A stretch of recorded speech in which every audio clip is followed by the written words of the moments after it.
Elections with Albinism. Catch us this Saturday at 9 p.m. only on Capital Television, your channel of choice.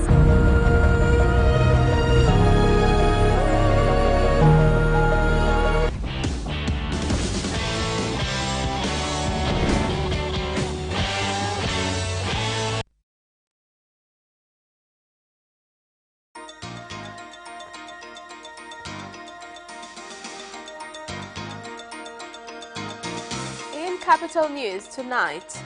Over 325 kilograms of gold seized in economic sabotage case handed to the government. In international, President Yoweri Museveni launches Small-Scale Entrepreneurs Award to address unemployment.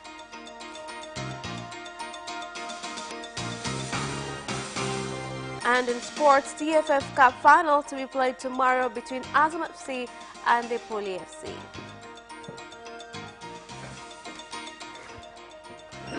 Good evening, this is Capital News at 9:30. My name is Khadija Zimba. First, the national news.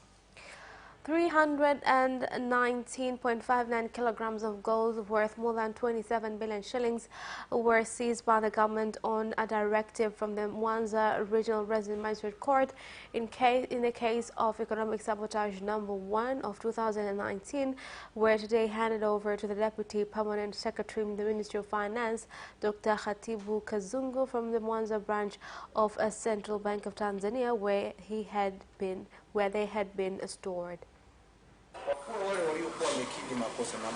Those who confessed were arrested without bond, and the minerals have been brought to the BOT for safekeeping. Minerals nationalized must now be handed to the Ministry of Finance for safekeeping. Mineral smuggling now in Tanzania is a thing of the past, and anyone who thinks that he shall remain safe is terribly mistaken. You've seen how the culprit with 300-kilogram minerals worth 27 billion, he could have paid just 1.8 billion in revenue, but now he's lost 27 billion. So you can see, by trying to smuggle out minerals, you could end up with nothing. Mineral dealers must uphold the law. The government needs just a fraction, only 7%. So you can see the government just takes a fraction.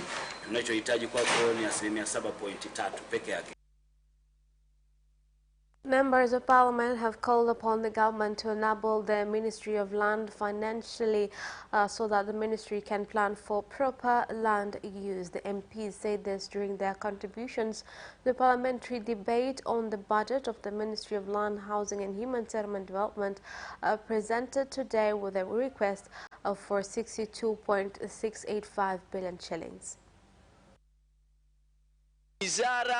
The ministry should be provided with finances so it can plan on better land use, so we can plan for future increase in population, livestock and other land. I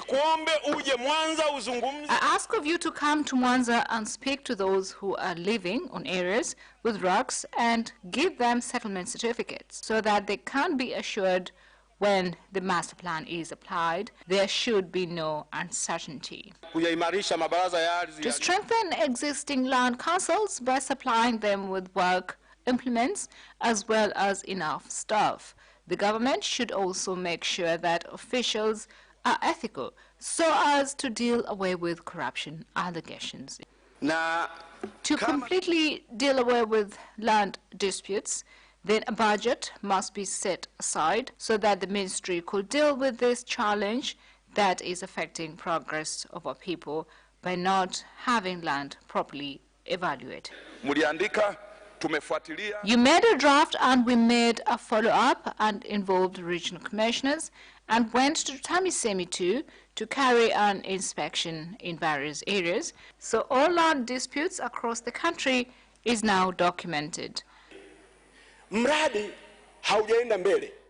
The project has stagnated. National Housing Corporation has borrowed from financial institutions to be paid back from the project, which has stagnated. National Housing Corporation now has to pay back from everyday income on taxes levied. It is important for the government to allow National Housing Corporation to keep borrowing so as to complete these. Waendelee kukopa ili kukamilisha miradi walioanzisha. The National Environment Management Council has said that the exercise to burn plastic bags will officially begin tomorrow, with Dar es Salaam burning 2 tons to start. The Director of Ubungo Council, Beatrice Dominic, and the District Commissioner, Kesare Makore, say that they have set aside special centers for residents to take their plastic bags for burning.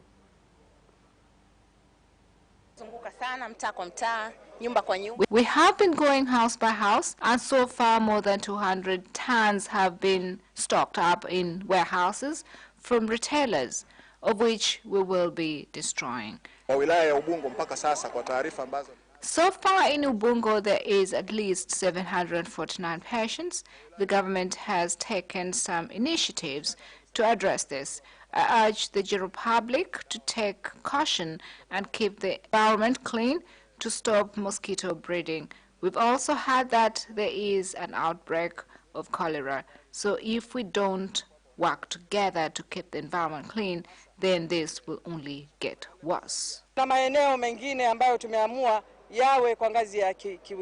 areas have been classified in district level. Sim 2000 area close to Mlimani City has a big collection center, but for Mabibo, given the volume of trade, we've also decided to make it a collection. Traders at the main market in Mtwara have said that long queues to purchase bags that will be used after the ban of plastic bags in Dar es Salaam have contributed to a shortage of the bags at the market, and customers have also said that the bags are of poor quality. The government has given you 2 key projects, big projects, on salt and to build an international market, of which the government has set aside 8 billion shillings. You've received 2 billion, more will be added to you. But as I speak here today, nothing has been. Honorable Chair, for these projects, the director in charge will not suffice. We ask him to allow us to proceed without him.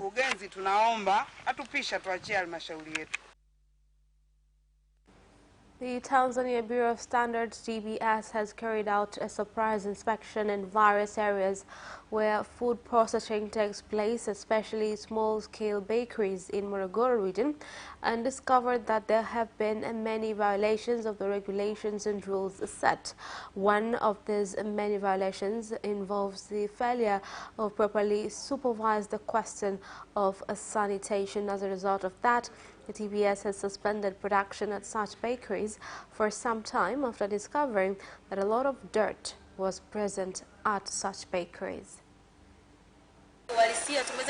We've carried out an inspection in a lot of bakeries, and most are hygienically below standard. This will lead to even the product made to be below standard. Now, as we see more outbreak of diseases, it is important to put hygiene first. We shall follow instructions given. This will help me acquire more customers outside the region after being TBS certified. You look for where there is more profit, so I can make more. But if you want quality, then it is more expensive. Police officer Fikiri Mgeta, who is the 4th witness in the case of incitement facing 9 senior leaders of Chadema, has told the Kisutu Resident Magistrate Court in Dar es Salaam that he was hospitalized for 3 days at Kilwa Road Police Hospital after on the head and arms during protests by leaders of Chadema at Mkwajuni area in Kinondoni Municipal. Officer Mgeta, aged 28, who works at Oyster Bay Police Station, claimed that the incident occurred on February the 16th of last year when they went to stop protesters who were carrying stones, bottles and sticks at Mkwajuni area, Kinondoni district, Dar es Salaam. He claimed that he was hit after the protesters led by Mbowe did not follow the government's directive given by police officers, along with the tear gas dispersed. The witnesses claimed that he was unable to continue with his duties after the injury and was taken to the hospital for treatment, where he arrived towards 8 p.m. with a PF3 form and began receiving first aid. When cross-examined by the defense attorney Peter Kibatala, despite recognizing their faces when they were in court, the witness failed to describe the clothes they were wearing on the day of the incident, nor did he see Mbowe run and drop his glasses, as had been claimed by the first witness. Apart from Freeman Mbowe, others accused in the case include the National Chadema General Secretary Dr. Vincent Mashinyi, Iringa Urban MP Peter Msigwa, the Deputy General Secretary of Zanzibar Salum Malim, Kibamba MP John Mnyika, Kawe MP Halima Mdee, Tarime Rural MP John Heche, Tarime Urban MP Esther Matiko, and Bunda MP Esther Bulaya, who were all present in court. The government has emphasized that it will not halt the 6-lane expansion project on Morogoro Road next to the current 2-lane roads from Kimara to Kibaha, as is being stated, adding that the expansion has reached 28% and will be completed on January 2021.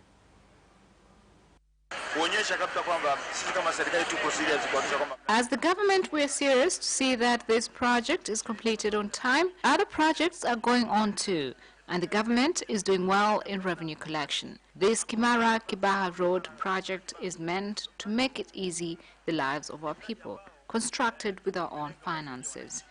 Service roads were constructed on both sides, but due to improper road usage, some heavy goods vehicle got stuck. Town Road can't speak on this. However, there is an expressway designed, but this project is going on. And that is the end of national news. International news follows shortly.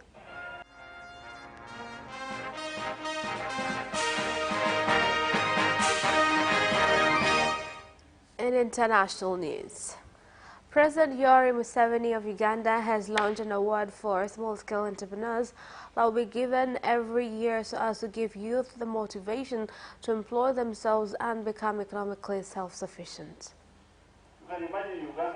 As a nation, we have spent huge amounts of money in buying furniture from Dubai, a country which is a desert for so many decades, while if Ugandans will decide to plant trees for furniture, it will only take 7 years to harvest. We urge citizens to be on the alert because we have received reports on terrorists being in the country. There is a possibility that there shall be a terror attack. However, we are doing all we can to find those terrorists who have entered the country. President Uhuru Kenyatta has become the first Kenyan president in office to visit Jamia Mosque. This is after President Kenyatta joined Muslim religious leaders for iftar at the Jamia Mosque in Nairobi. It's an honor to share this moment, historical moment, with you, to have iftar with Jamia, this historical moment, as you all said, under the leadership of the President Uhuru Kenyatta. This is showing the solidarity of Kenyan society. Not to be fragile, it will be the pillars of new Kenya, strong Kenya, as a model not for East Africa, but the whole continent. Na ndipo tuwasema yale ambaye sisi tunataka kupigana naye. We want to fight those who want to disturb our safety and security in the country, including criminals, corrupt leaders, and those who want to divide Kenyans. We consider those people as our enemies. We are here to thank God for all that He has given us and pray for Him to continue protecting us as Kenyans. And that is the end of international news. Business news follows shortly after the break. Watch Business Edition as we talk to business leaders and experts in sectors that are transforming Tanzania's economy. To be rich, I have to be a business person. It's not an easy road at all. People need to understand. You must quickly think, how cost effective are you going to be? Business acts as a way in which it can bridge that gap. Business Edition will keep you informed on latest developments in the financial sector, extractive industry, tourism, agriculture, energy, construction, and so much more. Meet entrepreneurs who create employment opportunities. Watch Business Edition on Friday at 8:15 p.m.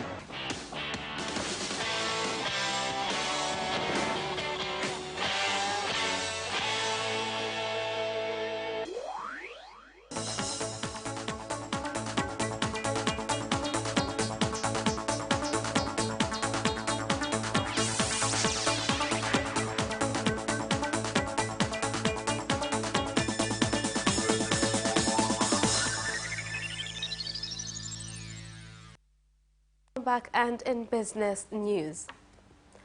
Mobile company Tigo has launched a special offer called Size Yako that will give their clients a simple way to get various services at the same time, coordinating to their needs, with the aim being to improve their services for their customers. Tuwagundua kwamba kila mteja wa Tigo. Size Yako is a new campaign that allows Tigo customers to choose packages that suits them. We want to ensure that Tigo proceeds to excel and there is no telecommunication company that offers good services other than Tigo. Ambayo inampa mteja wetu kila kizuri zaidi kwake yeye mwenyewe. Size Yako ndio kampeni ya sasa hivi. Size Yako is a new campaign that allows Tigo customers to choose packages that suits them. We want to ensure that Tigo proceeds to excel and there is no telecommunication company that offers good services other than Tigo. Sisi ndio tunajua wateja wetu wa Tigo wanataka nini. No one like Tigo. Yeah. The authority has stated that religious and charity organizations that provide social services are supposed to be registered and be given taxpayers' identification numbers so that it is easier to control some institutions that misuse the special permit given by the commissioner. It is necessary that they seek for permit from the commissioner to give credit to a class ruling if the institution is for charity or religious purposes. All theirs are to make sure that the institution is not registered for making profit, but rather for serving communities. Na kwa kweli elimu ambayo tunaitoa leo hapa, education that we are providing here is to enable taxpayers be aware of all necessary information concerning taxes. Our TRA officers will enlighten taxpayers on property tax, among other taxes. sheria ambazo leo tutakuwa tunazipitia au mambo ambayo tutakuwa tunapitia ni kuhusu kodi ya majengo. Young entrepreneurs in Dar es Salaam have been urged to expose and share their stories of their accomplishments and challenges in business so as to inspire and propel other young entrepreneurs to push boundaries. I would like to congratulate you for the wonderful job. However, we have an exhibition coming in July and would like for you to participate and showcase your work. To organize an exhibition, and we have managed to organize the exhibition. As you can see, the booth is behind us. We are displaying several products. We are displaying several entrepreneurship products or entrepreneurship business, and the exhibition is open to everyone. The aim of this exhibition is to encourage youth self-employment so that even after college, people should not wait to be employed in big offices, but rather they can empower themselves by creating things that will give them income and establish their own companies. And that is the end of business news. Sports news follows next.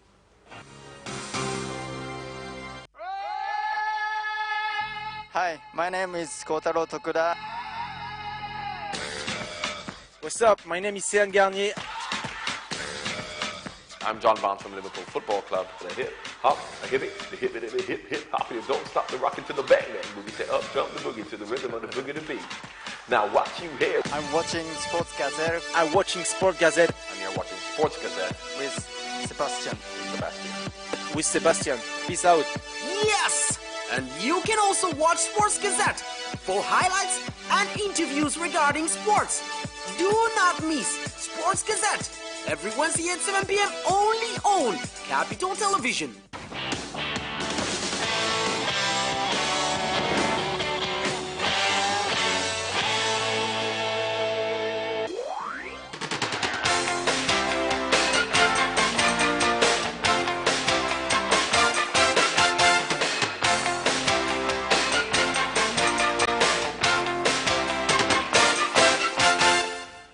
Welcome back, and in sports news. The TFF Cup final between Azam FC and Lipuli FC will be played tomorrow at the Ililulu Stadium in Lindi.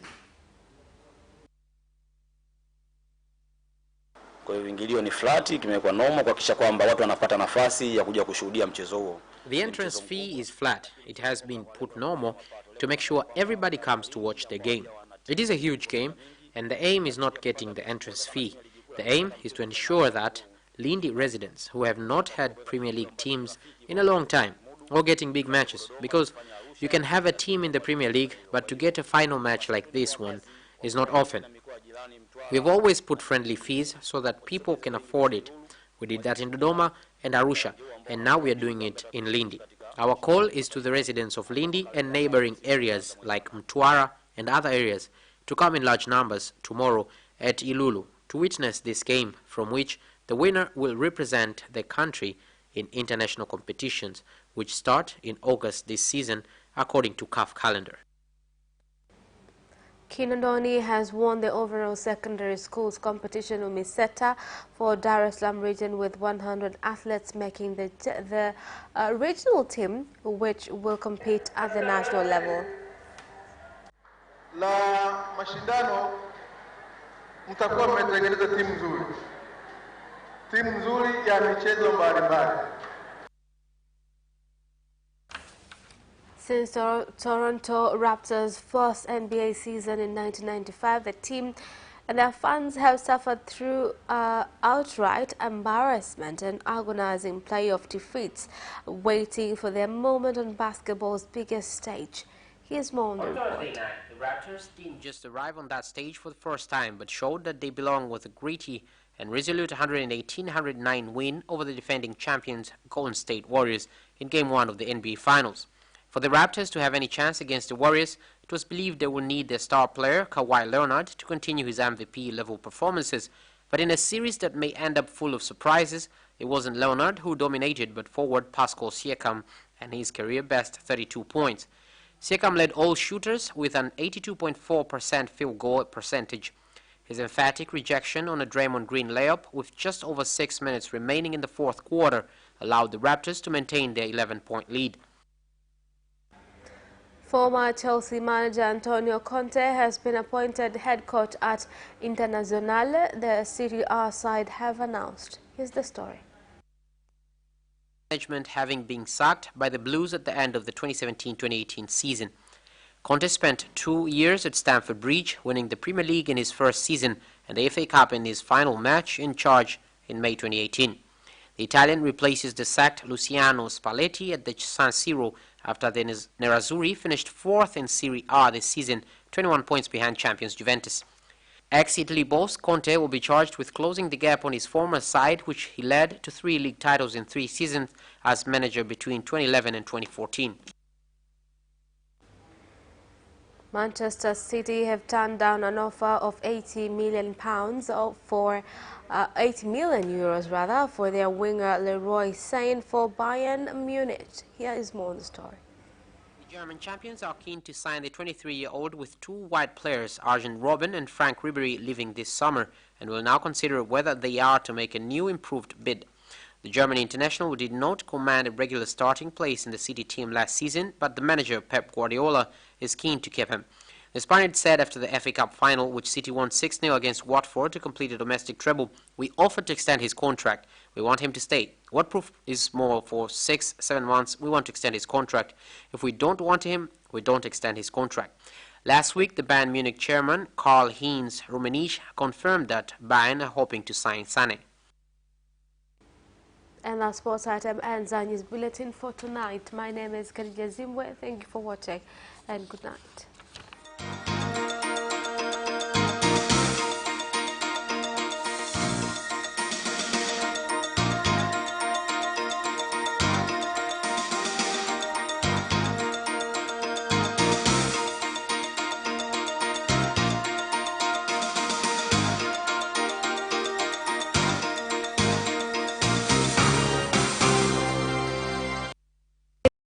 A lighting that actually brings focus to a certain area.